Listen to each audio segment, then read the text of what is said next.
Hello, I'm Emrys, and I'm coming to you today to talk some more about mindfulness in our current lives. And so this is thanks to the East Haddam Public Library and the Rathbun Public Library and the Friends of the Library. If you'd like to connect with me more, you're welcome to reach me either on Facebook at Decadent Wellness or at my website, which is decadent-wellness.com. Thanks for tuning in. So we've been doing these occasionally over the past several years where I take a book that you could get through the library and talk a little bit about some mindfulness perspectives that are inspired by the book. And we do all sorts of different books. We've done children's books and books that are specifically about mindfulness, and we did at least one novel. And so always trying to find different ways that we might like to engage with books to help us really cultivate some mindfulness in our own lives and how that can feel supportive for us, right? So it's not a should, it's really a tool, something to make us feel better about navigating the challenges that life inevitably brings. So today's book, continuing on this theme, is Negative Thoughts Happen. You can see I have lots of notes for us. Negative Thoughts Happen, and the subtitle is How to Find Your Inner Ally When Your Inner Critic Shows Up. This is by Diana M. Garcia, LMHC. So she's writing from a therapist's perspective and also writing with a lot of influence from mindfulness teachings. So this book really delivers on its promise. You can see it's a relatively small book. It's written in a very accessible way.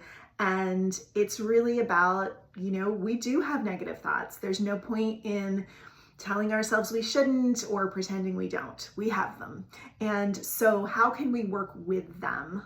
And she's emphasizing that inviting in of our inner ally, somebody who's on our side, when what we're really hearing is that more inner criticism, right? And so there's absolutely a place for the inner critic. Sometimes the inner critic really points something out that we needed to notice. And that's really its function, right? It's trying to be helpful. So I teach about this a lot.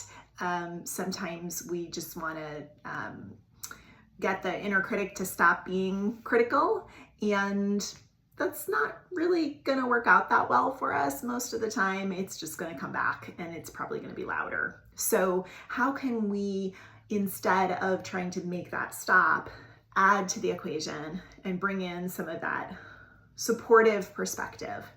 So even just right away, by her assumption that we're going to work with the inner critic, we're already shifting into a more accepting, less sort of adversarial internal relationship. And really supporting ourselves with that inner ally. The whole book focuses on getting to know what the inner critic sounds like, things that the inner critic might be trying to help us with, ways that we think that inner critic may have gotten the perspectives it has, and then similarly building up the inner ally. Like, how do we show up for ourselves and work with what's going on instead of trying to silence or ignore or make the inner critic go away? Because like I said, those don't work out that well. So a thing I like about this book is, like I said, it's very accessible, and there are a number of different exercises she takes us through that are also pretty straightforward. So, anytime you're doing an exercise from a book, it can be awkward the first couple times. You're looking back and forth from the page to whatever you're writing or whatever you're doing mentally to go through the exercise, but they're not so complicated that, I don't know about you, but I've certainly encountered books with exercises where it feels like I get bogged down in trying to follow the exercise, look back and forth with the book. So these are more straightforward than that.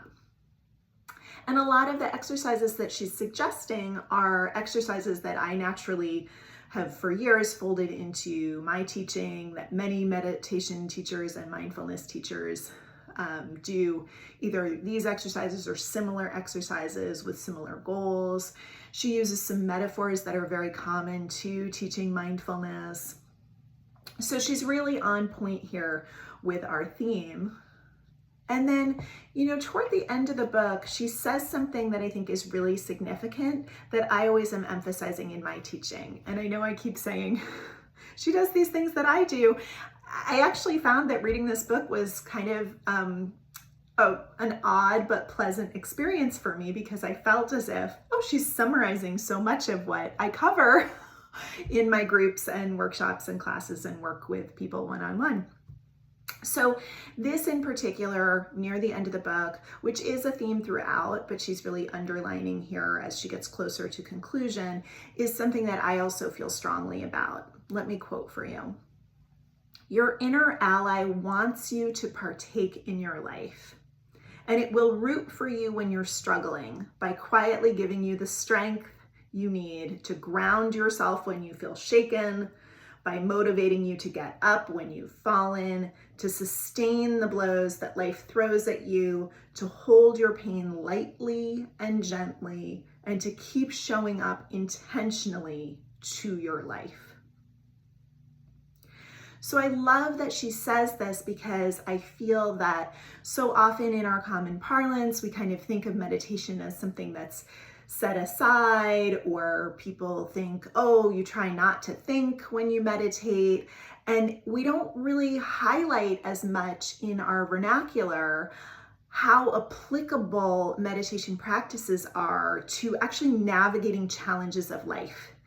We tend to have this idea that meditation practices, mindfulness practices, are almost more of an escape from the hard things of life, and not really about building up our capacity to be with the hard things of life. And of course, for thousands of years, meditation and mindfulness practices have been for us to weather the challenges that come our way. And I reflect that in my teaching, and she reflects that in this book. And I just want you to really have this takeaway, even if you decide not to read this book, or if you do, which it is, of course, available through the libraries.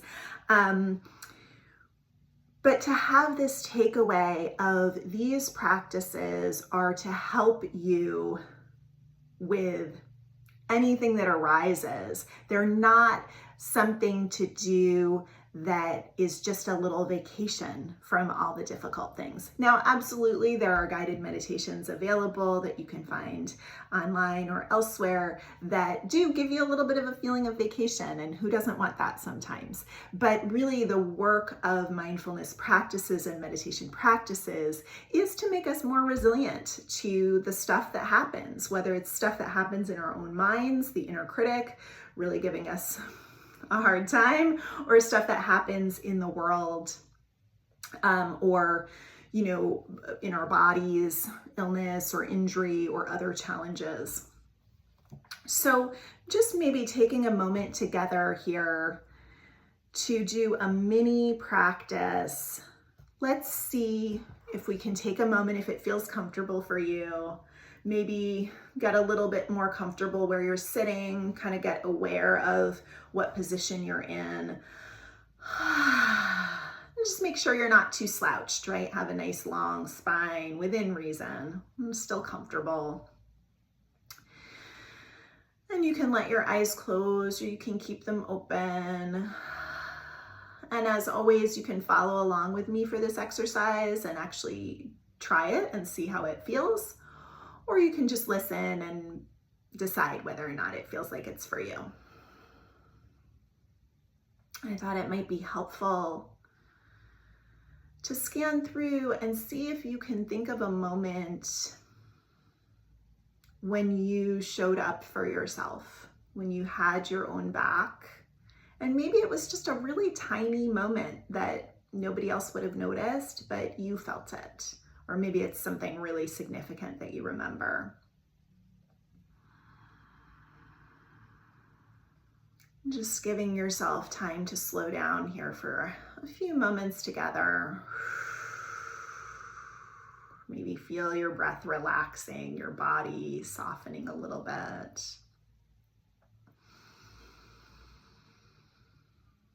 It's totally normal that when we look for some things, sometimes all we find is the opposite.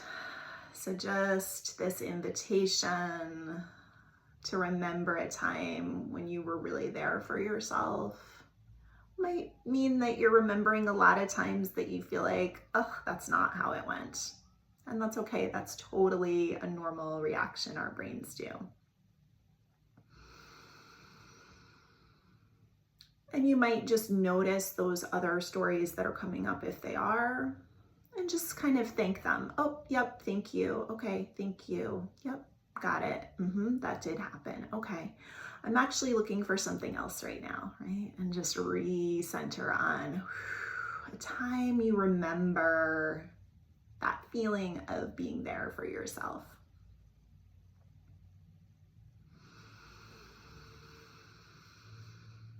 And then if you find one of these, maybe it was earlier today, it was just a routine thing, but you remember it, or maybe, like I said, it was something bigger. See if you can remember what it feels like in your body to have that feeling. Is there something that maybe feels energized or comforted or relaxed or safe? Just noticing any kind of way that you actually notice your physical body feels when you recreate the feeling, you relive the memory of having your own back, being your own ally.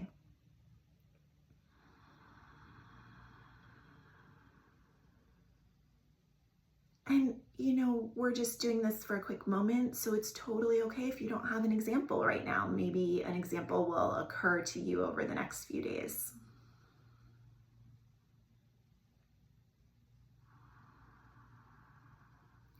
If you are able to feel this feeling in your body, just see if you can really savor it. Just let yourself breathe and feel and kind of cozy right into, oh yeah, that's what it felt like. Yeah, I remember. Yeah. Feeling those feelings again in your body right now.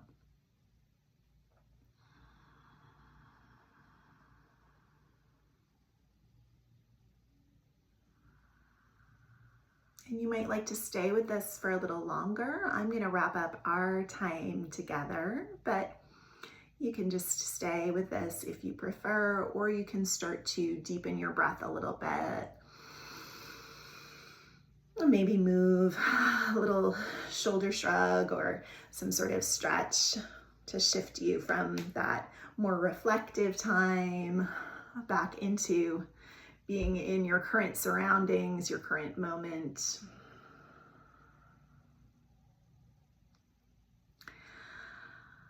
And just noticing how that feels to have given yourself the invitation to connect with your inner ally and to have potentially relived what it feels like in your body when you're really supported by yourself.